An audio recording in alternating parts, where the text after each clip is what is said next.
Hello, I'm Dr. John Cruz, and today I'm going to be talking about ADHD and creativity. I'll be talking probably for less than 20 minutes. If you have questions while I'm talking, feel free to write them in and I'll answer them at the end of the talk. And this will be posted on YouTube as well as on this Facebook page within the matter of hours.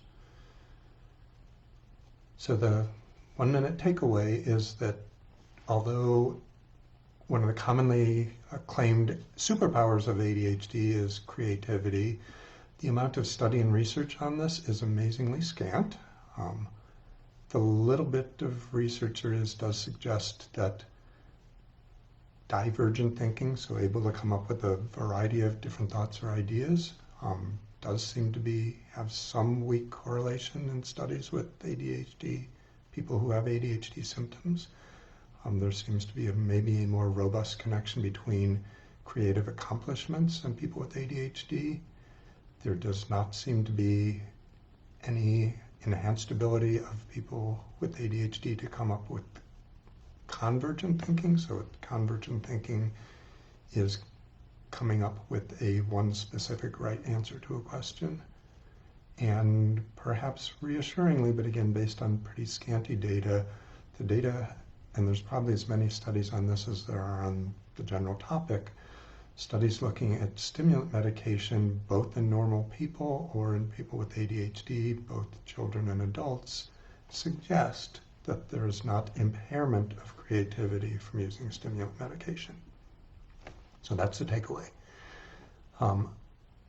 So to get more into the nitty-gritty, one is, how do we define creativity? And there are hundreds of partial definitions, and most commonly they involve that someone is generating ideas that are both original and useful. So if you're just generating a whole bunch of random thoughts or ideas that have no bearing on the question or problem, that's not considered creativity, that's just considered spewing. So both an original, and if you're just repeating what someone else has done, that's not considered creative. So originality and usefulness are sort of the core elements, or usually part of defining creativity. And there's people who've come up with a number of different tests and ways to measure creativity. And you might think that sort of all this work on defining creativity is actually applying a convergent approach, that we're going to come up with one right answer to a divergent topic, that maybe the very topic of creativity is divergent and we shouldn't be able to come up with an easy measure, an easy way of determining it. So one of the most widely used studies is called the Torrance test of creativity. And again, it poses a problem and asks people to come up with the solutions, and then it rates them in 4 different categories of their response. So one is just the fluency. The fluency is a measure of just how many answers the person generated. 2, a separate subcategory of rating them is on their flexibility. And the flexibility is how many different categories their answers fell into. And 3 is on the originality. And that's something that can be statistically measured by looking at how often someone else has ever come up with that specific answer to a test. So it's a statistical measure of rarity is how they defined originality there.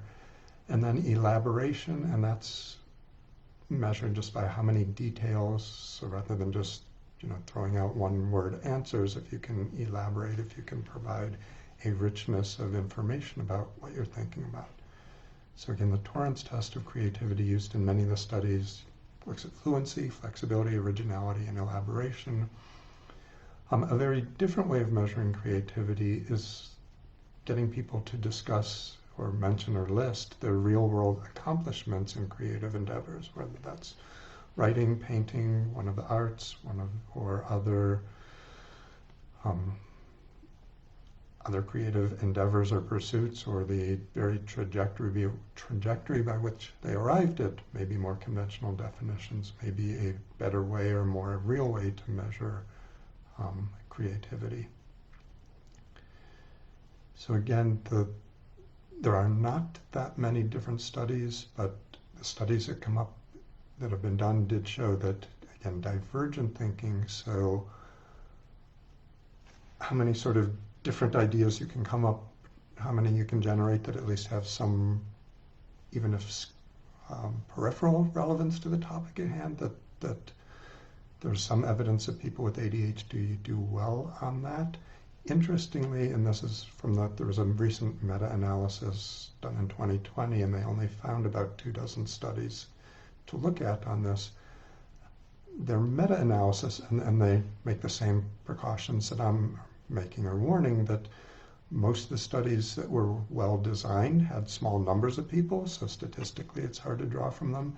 And the few studies that were much more broadly, used a larger number of studies, were not very well constructed. And overall, again, the number is pretty small. But the sort of meta-analysis found that while people on the ADHD spectrum, particularly at the lower ends, did better on tests of divergent thinking, that actually people with full-blown or severe ADHD didn't score much better than normals on that. And it may be that while ADHD may help you generate a wealth of ideas, that if you have trouble executing and performing, you get off track in answering, then that may bring down your apparent divergence or scores on these testing. Again, in the area of creative achievements, and again, a lot of that is self-reported, and mostly they are just sort of listing achievements in the arts or creative fields.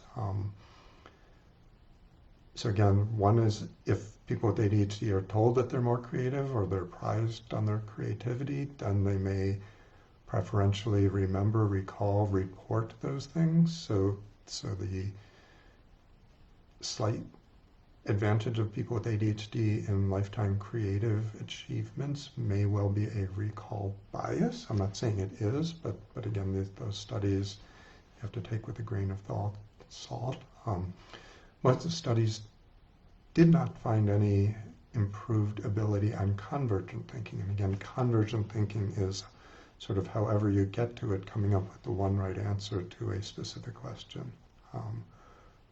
So, it'd be like, how many electoral college votes do you need to win the election in the U.S.? And the answer is, I think it's 271. It might be just 270. But there is a specific answer to that. And if you come up with 7 or 400 or apples or blue, those are interesting answers. Those don't show good convergent thinking because they didn't come up with the right answer.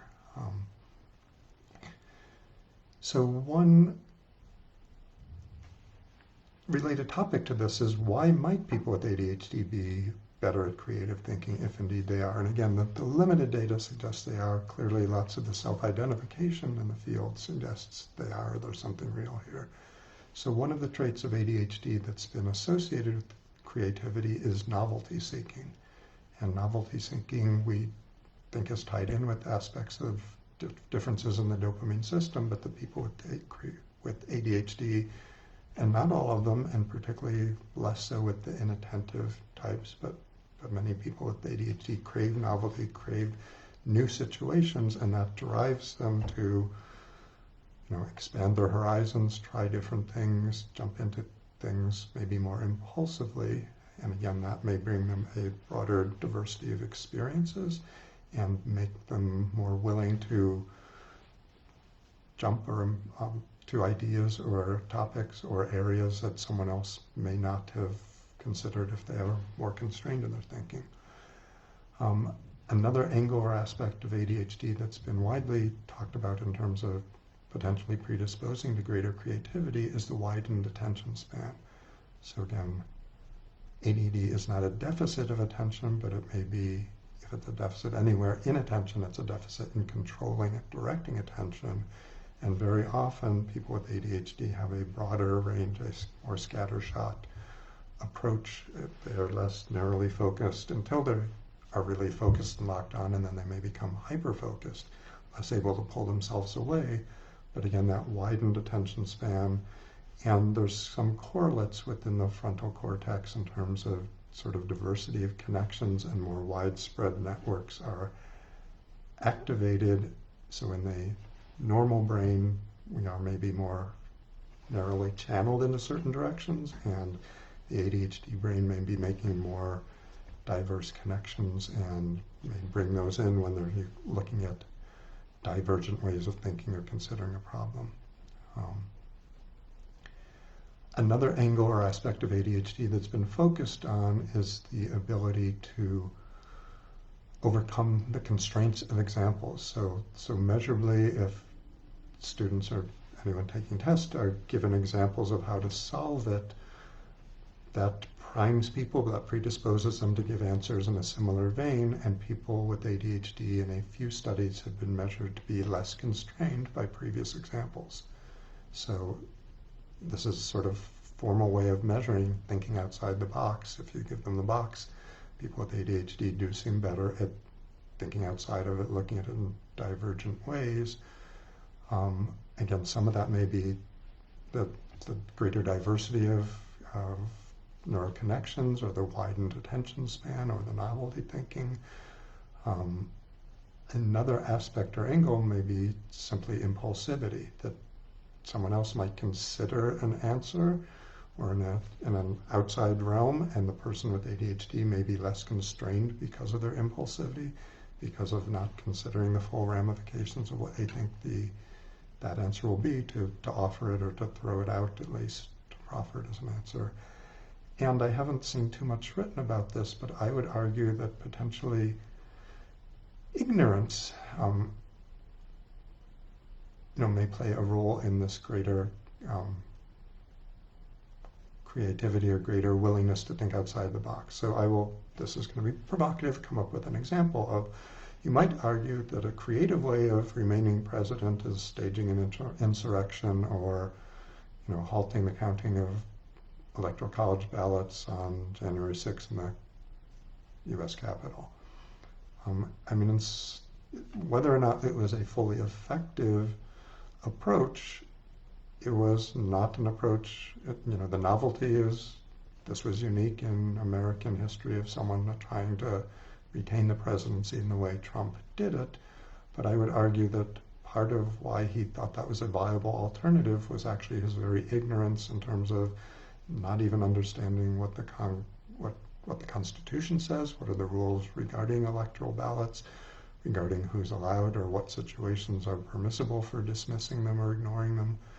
So it could be that in some areas that someone with ADHD's lack of knowledge may be less impeding, or may hold them back less from jumping to offering suggestions or possible answers to a solution. Again, I'm aware I'm being provocative with that approach. Jumping back to the novelty seeking, there is at least one study, and this is not in people with ADHD, but it was looking at, this is bridging the novelty seeking concept and the effect of stimulants on creativity. So this study looked at adults without ADHD, but they did rank the adults on the degree of novelty seeking in their approach to life and approach to problem solving. And what they found was with people who had low novelty seeking, who were sort of constrained, boring, stay on the same path all the time, the stimulants actually promoted their divergent thinking and creative problem solving. On the other hand, the individuals who were more novelty seeking, more jumping to different exciting areas, when those people were, and again, these are people without ADHD, were given stimulants, those people actually decreased their performance on a divergent task, coming up with as many different approaches as possible. So that was one of the few studies sort of supportive of the notion that stimulants, and maybe other ADHD medications as well, may actually cramp or inhibit or harm creativity. Interestingly, when I looked on PubMed, there were about 80 articles cited as looking at ADHD and creativity. They're probably on that very list as many that looked at, even though this is specifically looking at ADHD, that were looking more at bipolarity and creativity. And actually, if you just look at bipolarity and creativity, there's more than 3 times as many articles that come up on PubMed. But anyway, among the articles that do come up, there were several looking at the ethics or the morality with the claim, and again, not terribly supported so far by the data, that stimulants suppress creativity, suppress divergent thinking. Now again, in the meta-analysis and most of the studies I found individually, they didn't show any impairment in divergent thinking from taking stimulants, either in kids or adults with ADHD. Most of these were fairly small studies looking at about 30 or so people with ADHD and people without as a comparison group. Most of them only looked at a standard one single dose of stimulant medication, so it's possible that bumping the dose of stimulants to a range that may help a broader proportion of people with ADHD may result in decreased divergent thinking. Again, the data just isn't there. My own real-world experience with patients is that I have found very few who felt that the stimulant medication impeded their ability to think creatively. What I've fairly consistently heard is that I can use my creative mind and I can now be more productive once I'm on the medication. I can actually get tasks done. I can submit things on time. I can initiate projects more easily than I could before I was medicated.